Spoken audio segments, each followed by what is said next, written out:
You're listening to The Voice of Russia in London. I'm Tom Spender.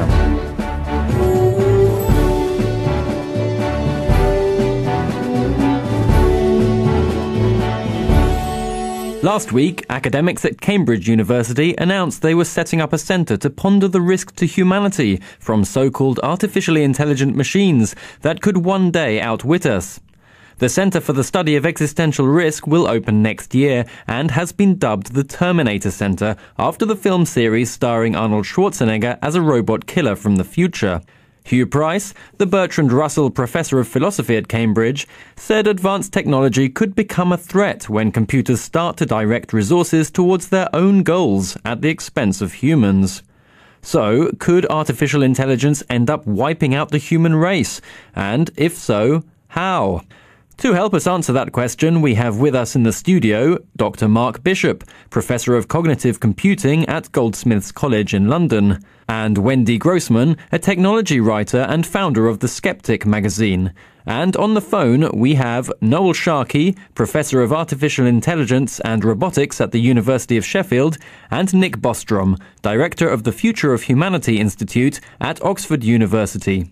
So, if I may, I'll start with Nick Bostrom. What is the threat and how could it come about, Mr. Bostrom? It's not so much that computers or current AI systems pose a danger.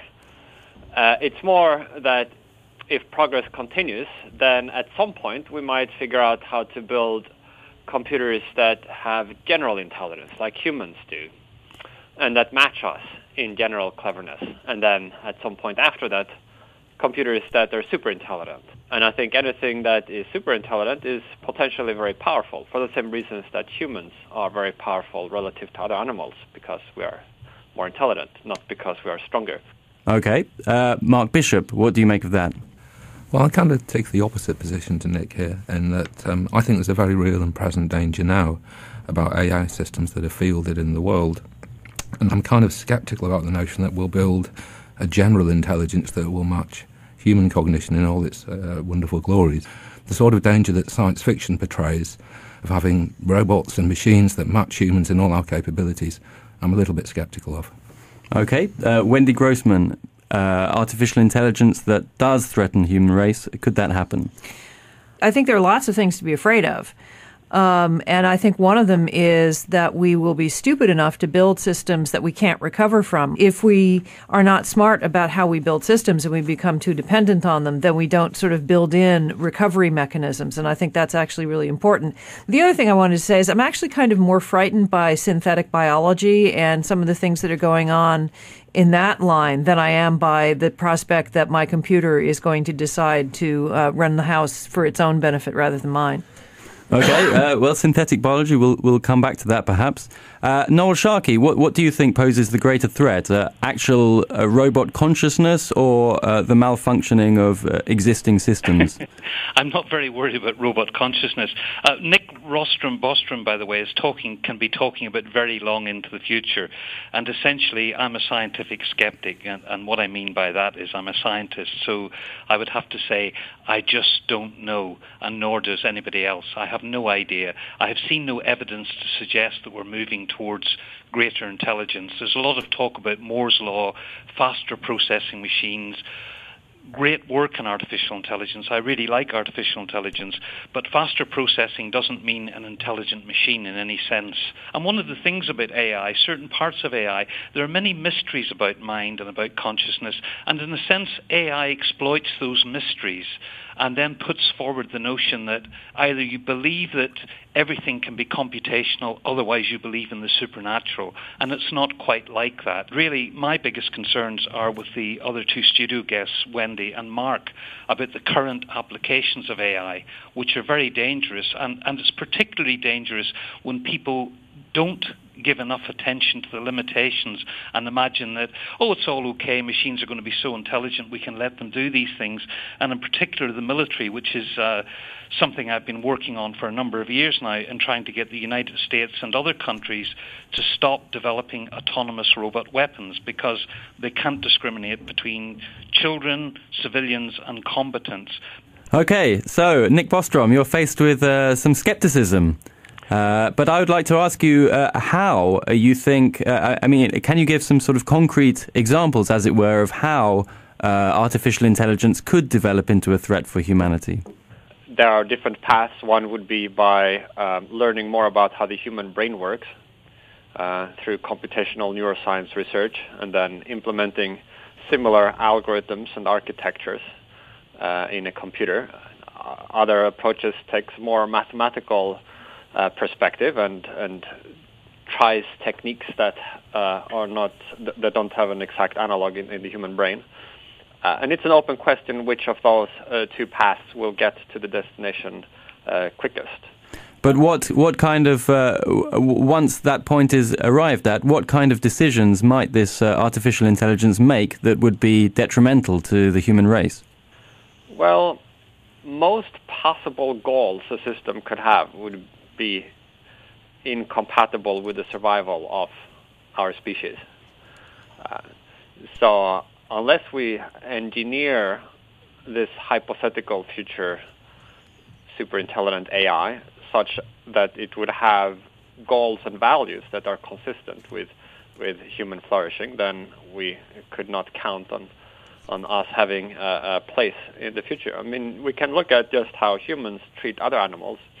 We are in the throes of a great mass extinction event, and lots of species are being wiped out, not so much because we hate them, but because we have other plans for their habitats.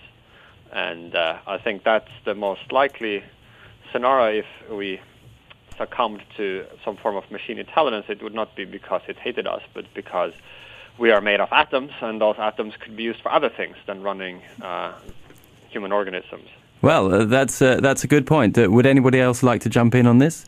I'd like to say that I think Nick might be conflating questions of epistemology and ontology when he claims that building and investigating computational neuroscience models of the brain help us instantiate a brain. Computational neuroscience is all about understanding mechanisms. It isn't about building brains.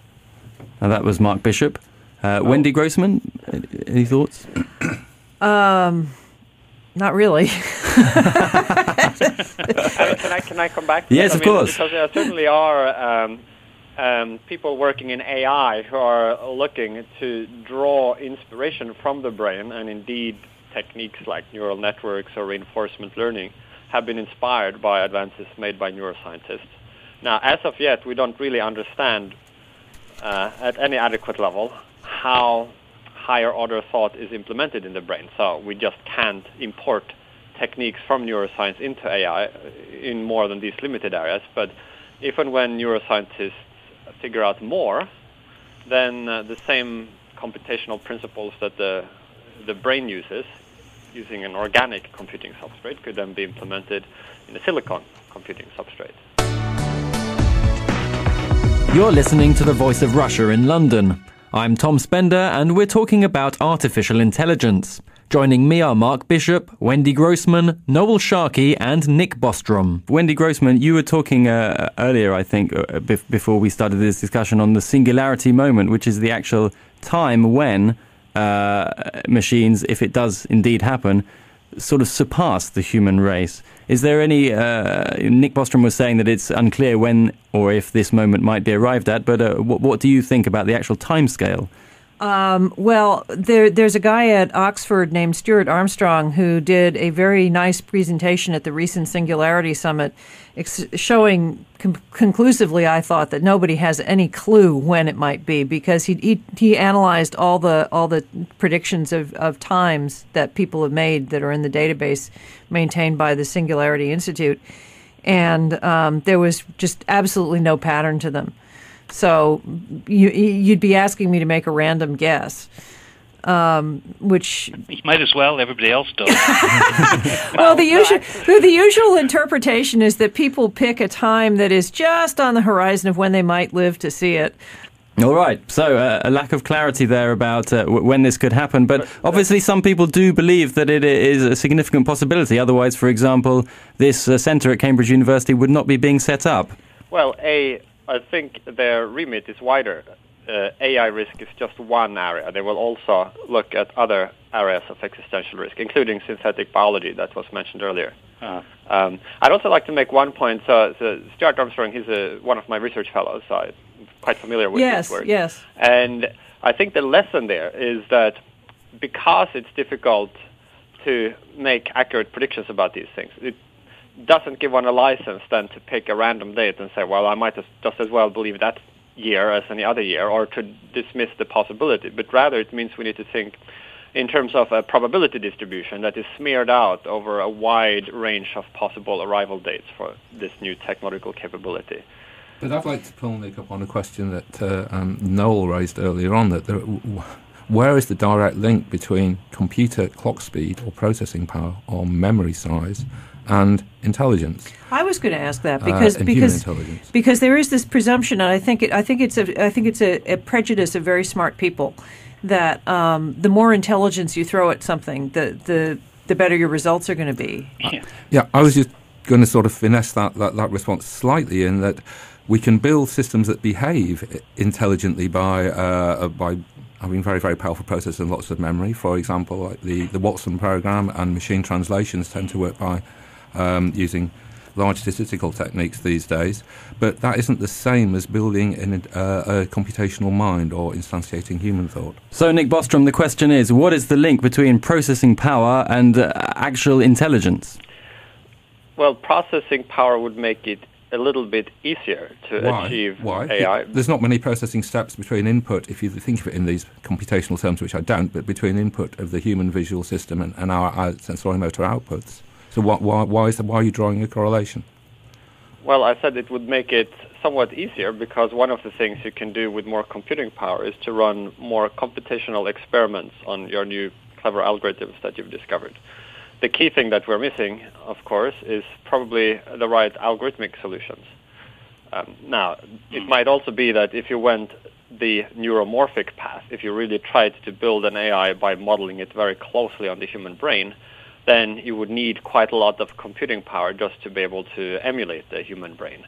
And we are not quite there yet, although we're getting closer. The human brain is quite a powerful computer. It's just massively parallel. And at what level of analysis do you want to do? What he means by we're getting closer. What's the evidence for closer? Nick, what is the evidence for closer? Well, I mean, we're getting closer to the end of the world, right? Like every day, by definition, we're getting closer to everything that's in the future. What do you mean by closer to human-level brain processing? In what sense? The computers are getting faster. Yeah, and so there's some amount of... The question to you was, what's the relationship between processing speed and brain mechanism? And you can't say that it's getting closer to brain mechanism because it's getting faster in answer to that. Well, you're going around in a because circle there's some certain amount of computing power that would be necessary if one wanted to run an emulation of the human nervous system. And I don't think we yet have that amount of computing power. I think Nick's making what's called the first step fallacy here. Because we can do things with faster computers, we can build more interesting neural networks. We can get better computers to play better games of chess. It appears that just by having ever more powerful computers, we'll inch towards human cognition and a full understanding of human intelligence. But I think he might be guilty of what Dreyfus calls a first step fallacy. So Mark Bishop, how, in your opinion, how smart are today's computers? That's a very loaded question. I think the meaning of a computation is in its use by humans, and so depending on the context, a small child might interact with a really simple calculator or simple toy and think it's really, really clever.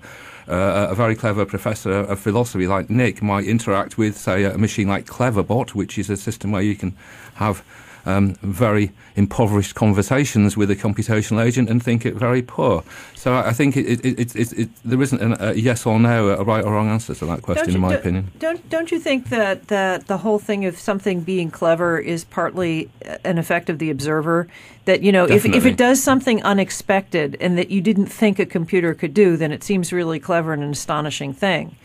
Well, Ron Crisley, in an article called Inman Harvey, in an article called Evolving Robot Consciousness, wrote that one of the reasons we might ascribe intelligence to a system if we can't predict its actions, if the controller is so complicated that it isn't obvious even to its designer what it's going to do next. It also seems to me that, particularly when you start talking about robots and things that move autonomously, that we're biologically wired to think that things that can move by themselves are more intelligent than things that can't. The problem here is that I think that anthropomorphism and zoomorphism, which is attributing animal characteristics to robots, you can't help but do it. We're people as well, us researchers and scientists, and I think it infects us and it makes us talk about things like superintelligent machines and Terminators, which is kind of almost ludicrous in many ways when there's so little evidence for it. Okay, so I think we're all broadly agreed that at least today, artificial intelligence hasn't evolved to the point where it is a big threat. But I do want to bring you in, Noel Sharkey. You mentioned Terminators. I mean, the military area is one area in which a lot of research is being done into robots, which don't necessarily make their own conscious decisions, which are directed by human beings and which can be used to kind of wreak death and destruction. And you're very concerned about this, is that right? Yes, I am. Well, the idea of decision as well is it's a terminological thing, and the words like autonomy, they don't mean the same in computer science as they mean in the real world. A decision in a computer, for instance, is simply an if-then.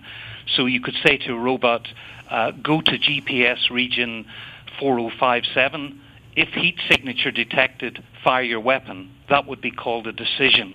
So when people are talking about decisions, that's the kind of decisions.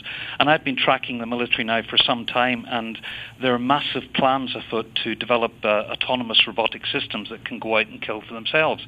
And this year, well, about 3-4 weeks ago, Human Rights Watch published a report called Losing Humanity, the Case Against Killer Robots.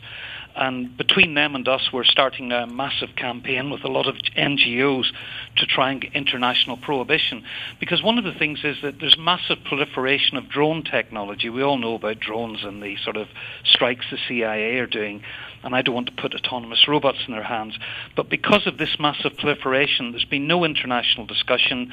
The United States Department of Defense have only just released a document this week, about 2 days ago, partly in response to the Human Rights Watch report, giving guidelines for the use of autonomous weapons and how they're going to make sure they're safe. But what they're always blinkered, because what they're not thinking is the massive proliferation. China are developing autonomous air-to-air combat systems. Russia have the SCAT, which is an autonomous fighter. And people are thinking, oh, we'll put these regulations in place. But they're not thinking about how algorithms or programs interact when they meet each other. So there's no way that any of these countries who are developing these systems are going to expose their algorithms to each other, their attack algorithms. So when these devices meet, there's no way, it's unpredictable, it's very unforeseeable what will happen and what unjustifiable harm will come to civilians. And like Noel, as someone who's worked at the coalface of AI for a long time now, it just terrifies me, the idea that we can get these, in quotes, scare quotes, autonomous systems let loose on the world. I can just foresee there's going to be a big problem happening in our lifetime. Never mind worrying about AGIs and machine consciousness. I think this is the problem that Noel highlights is very, very real, and we all ought to be concerned about it. So what are the risks of such a clash of algorithms? It's unpredictable.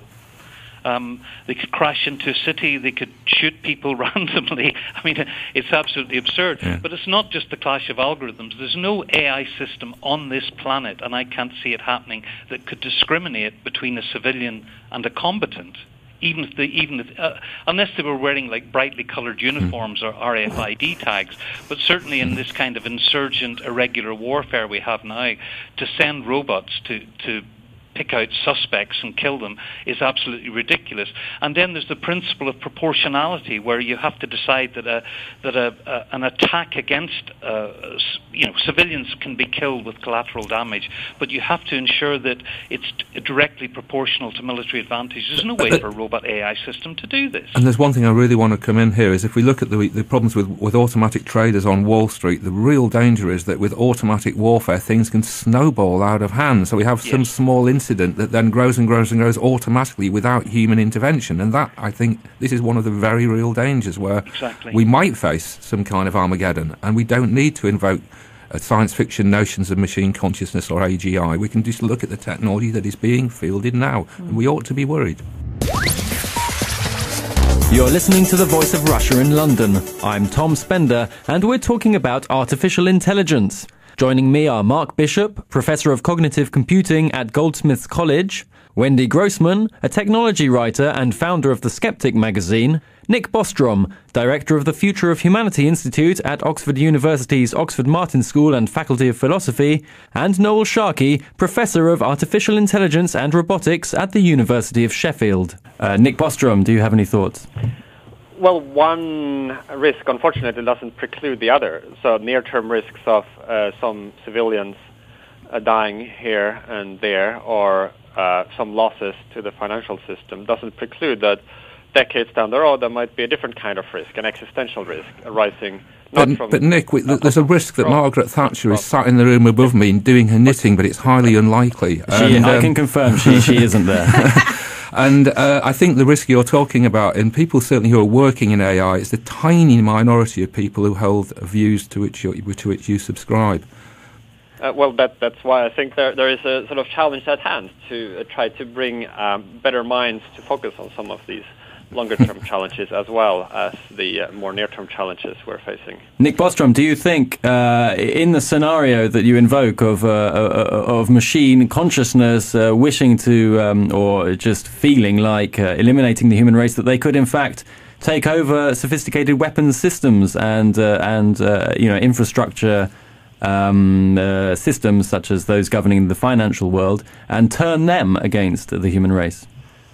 Well, it's not so much the consciousness per se, but the general intelligence, which would enable the system to do everything that a human can do and more. So obviously the things you mentioned would be included in that, but presumably there might be many other ways in which a superintelligence could achieve its goals. I think I'm with Mark. While we're worrying about what superhuman intelligences can do, you can do an awful lot of damage with things that are really stupid. Yes. And we've survived that kind of damage throughout human history and for as long as our species has existed. We haven't gone extinct as a result of ordinary human stupidity or tools. We only have to look at what happened to the world financial system with the big crash a year ago, and that's just dealing with mere money. If we have automated weapons on the planet, the type that Noel's been warning us about, and if we have an escalation of automated warfare, then it does seem to me that there is a very real danger of serious damage to humanity. But Noel Sharkey, do you believe that with advances taking place all over the world, it's all very well for Human Rights Watch to say we need to legislate this, but can it be done, or is the cat already out of the bag? I think that various cats have been out of the bag. We've managed to stop cluster munitions. We've managed to stop landmines, blinding laser weapons, dangerous gases, biological weapons, and so the idea is to form an international treaty of that sort, and that's what these kind of civil society campaigns can do. But let me just say in defense of Nick that I think I don't go along with the really strong AI position, but nonetheless, I think that he's right that these are mutually exclusive questions.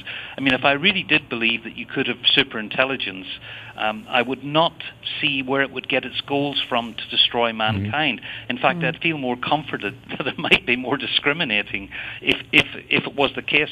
And I'm a real science fiction fan. I've always liked science fiction, and I kind of like some of the stuff that Nick does, in fact, and I kind of like the discussions about AI, but I don't see them as real discussions. What I see them about is telling us about the human condition, and they're very good for looking at what we don't know. So if you're trying to simulate a brain and say, a brain is just this, and you reverse engineer a brain, and I have no doubt that if you reverse engineered a brain, you'd find out that it wasn't super intelligent or that it wasn't conscious. And so then we'd have to ask different kinds of questions. So I think the kind of work he talks about and the kind of work this centre might do is useful from a philosophical perspective.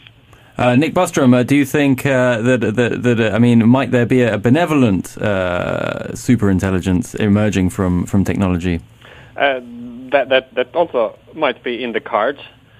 So it depends on how exactly it would be created and designed. So I think there would be some very difficult technical problems there in terms of the engineering of a motivation system that would be stable under iterative self-improvement, and that could make a superintelligence actually achieve something that would be humanly valuable. And I think it's definitely possible, but it might be extremely difficult. Okay. So Nick's arguing here that it's easier for a machine to be totally destructive and wipe out mankind than it is to engineer one that's benevolent. Is that asymmetry really exist? Well, there are sort of more ways to... It's easier to destroy a television set than to build a television set. Well, that may be the case, but we're going to have to wind up now because we've reached the end of our allocated just time. Just got warmed up. Just as you got warmed up. I'm going to ask you all to make a sort of brief closing remark, and then we'll wind it up. So, Mark Bishop. I'd like to conclude with an anecdote. Many years ago, I heard a guy called Hugo de Garis give a presentation at the University of Reading Cybernetics Department, and Hugo was working on the Japanese fifth generation project at the time and had a huge grant to build a robot cat. And I understand that he got the engineering right. They'd got a pretty good mechanical system all ready to go. And Hugo was saying, yes, we've built this massive hardware neural network. All I've got to now is wire the two things together, and hey presto, I've got a working cat. Well, that was about 5 years ago, and I still yet to see any video of such a thing walking around or doing anything remotely cat-like. Just having raw processing power and the mechanics alone is not enough to get intelligent behaviour. Wendy Grossman. I think I will go with quoting the famous American comic strip Pogo, in which he said, "We have met the enemy and he is us." I think we're our biggest problem, not anything we've built yet. Noel Sharkey. Well, my biggest concern about AI is that it's always been subject to overclaiming and hyping and making the public think that it does a lot more than it does. And this does a great deal of disservice to the field. As Wendy pointed out earlier, you get people always talk on the corner of 25, 50 years, but the public and the funders start getting fed up with overinflated claims and stop funding our field, and that is a real danger. But the biggest danger to me is people believing these overclaims and going about developing weapons systems based on nonsense. Nick Bostrom. Well, I totally agree with Noel about the history of scientists making hype in AI and then people and the media hyping that even more and people believing nonsense. And I think that as a result of that, a lot of AI researchers have developed a kind of immune reaction to that, where they often refuse to think about the longer-term implications of current work because they don't want to feed this hype cycle. And that also can be a danger because it forecloses our ability to try to think in serious terms about these more radical capabilities that might be decades down the road. Thanks very much. That concludes our discussion for today. I'd like to thank our guests, Dr. Mark Bishop, Professor of Cognitive Computing and Chair of the Society for the Study of Artificial Intelligence and the Simulation of Behaviour at Goldsmiths College in London, Wendy Grossman, technology writer and founder of The Skeptic magazine, Noel Sharkey, Professor of Artificial Intelligence and Robotics at the University of Sheffield, and Nick Bostrom, Director of the Future of Humanity Institute at Oxford University's Oxford Martin School and Faculty of Philosophy. Thank you all very much.